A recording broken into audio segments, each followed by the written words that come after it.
नमस्कार दोस्तों, स्वागत है आपका हमारे YouTube चैनल मेंशन एकेडमी में। दोस्तों आज बात करते हैं राजस्थान कर्मचारी चयन बोर्ड जयपुर के द्वारा समान पात्रता परीक्षा कॉमन एलिजिबिलिटी टेस्ट स्नातक स्तर का पाठ्यक्रम जारी किया गया है और इसमें बताया गया है कि कौन कौन सी भर्तियां CET के तहत सरकार करवाने जा रही है।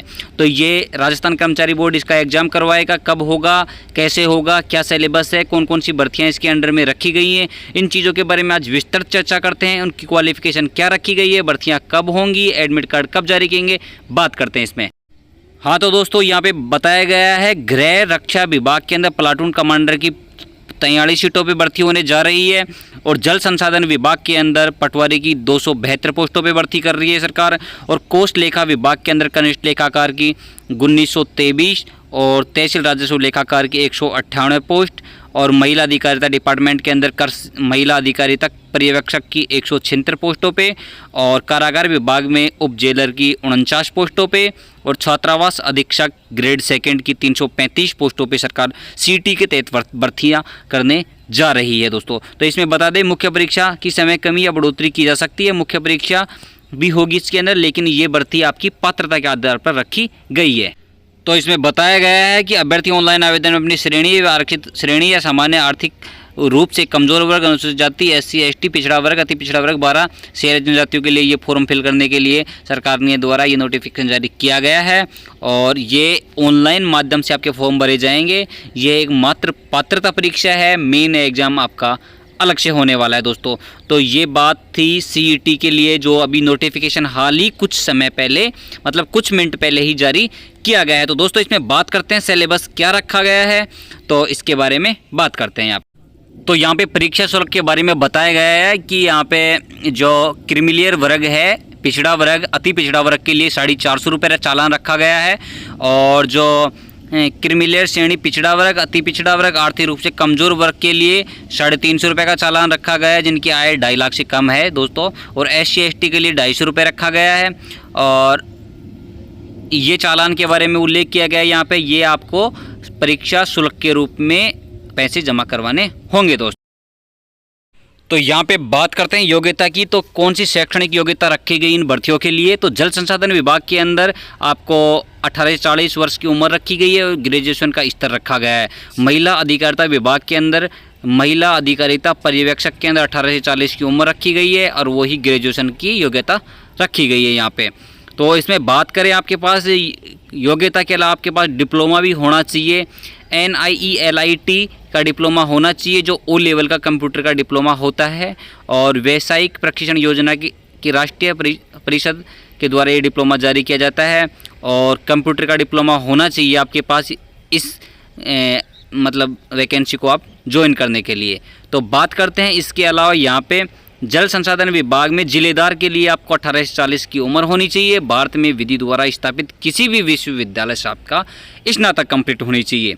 और बात करें गृह रक्षा विभाग के अंदर प्लाटून कमांडर अर्थात PC, तो इसकी एज 20 से 40 वर्ष रखी गई है और भारत में विधि द्वारा मान्यता प्राप्त विश्वविद्यालय से स्नातक या उसके समकक्ष अहर्ता या नायाब सूबेदार या उससे ऊपर की रैंक का सम्यक रूप से भूतपूर्व सैनिक होना चाहिए PC के लिए, प्लाटून कमांडर के लिए।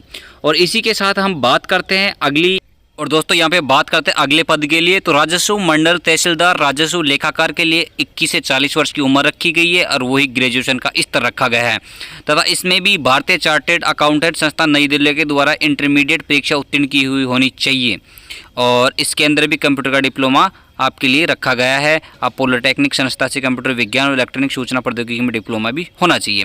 और इससे आगे बात करें कारागार विभाग में उप जेलर के लिए 18 से 40 वर्ष की उम्र रखी गई, स्नातक का स्तर रखा गया है और पर्यवेक्षक के लिए 18 से 40 वर्ष की उम्र रखी गई है और वही ग्रेजुएशन का स्तर रखा गया है। बात करते हैं छात्रावास अधीक्षक ग्रेड सेकंड की, तो इसमें भी भारत में विधि द्वारा स्थापित किसी भी विश्वविद्यालय से आपको स्नातक की डिग्री कंप्लीट होनी चाहिए दोस्तों। तो ये हो गई आपकी शैक्षणिक योग्यता की बात। तो यहाँ पे और बात करते हैं अब यहाँ पे आवेदन एवं परीक्षा शुल्क जमा करवाने ऑनलाइन आवेदन पत्र भरने की अवधि क्या रखी गई है।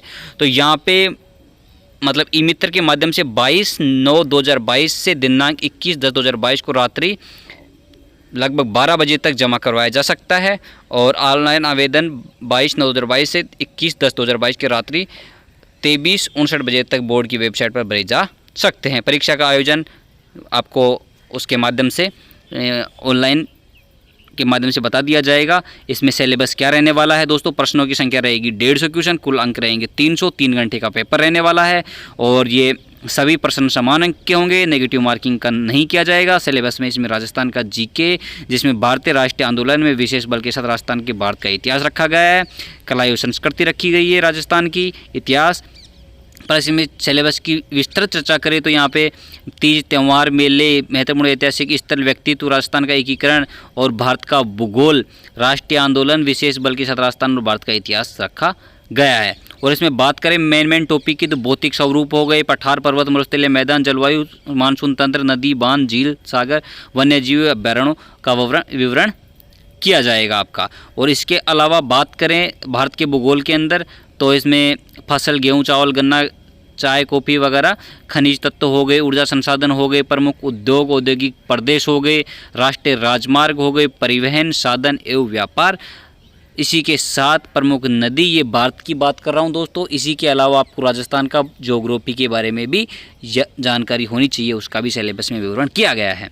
और बात करते हैं यहाँ पे राजस्थान का भूगोल, जैसा कि मैंने अभी बताया था, उसमें भी वही चीज़ें आपको याद करनी है, जैसे यातायात के साधन हो गए, राष्ट्रीय राजमार्ग, पर्यटन स्थल, ऊर्जा संसाधन, धात्विक अधात्विक खनिज, प्रमुख जनजाति, जनसंख्या, वर्दी, घनत्व, साक्षरता, लिंगानुपात, रबी की फसल, खरीफ की फसल, मृदाएं, वन्य जीव जंतु अभ्यारण्य, प्राकृतिक वनस्पति, अपवाद तंत्र, जलवायु दशाएं, भूगर्भिक संरचनाएं, भू आकृतिक प्रदेश, राजस्थान की ज्योग्राफी में आपसे पूछे जाएंगे।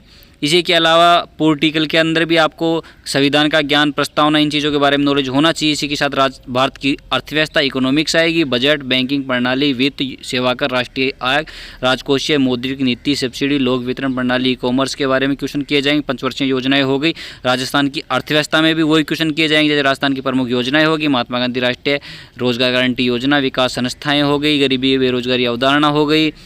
और इसी के साथ विज्ञान प्रौद्योगिकी में भी सूचना एवं संचार प्रौद्योगिकी हो गई।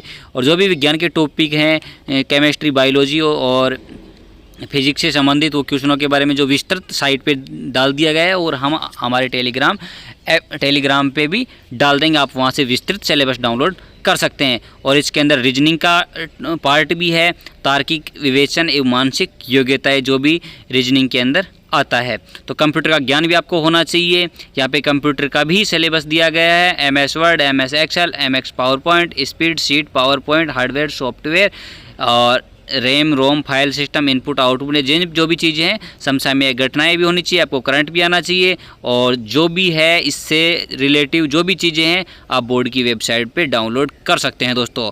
तो ये वीडियो आपको कैसा लगा? ये था CET के बारे में, समान पात्रता परीक्षा। सरकार नई वैकेंसी और के लिए नई तरीके से एग्ज़ाम करवाने के लिए ये CET को लागू किया गया है, और ये CET उत्तीर्ण करने के बाद ही आप मेन एग्ज़ाम के लिए क्वालिफाई हो पाएंगे दोस्तों। हम लेके आते हैं आपके लिए सबसे पहले सबसे तेज़ राजस्थान के जो भी जॉब से अपडेट। तो हमारे चैनल को लाइक कीजिए, कमेंट कीजिए, शेयर कीजिए और चैनल को सब्सक्राइब कीजिए दोस्तों। आज के लिए इतना ही। Thank you so much. नमस्ते।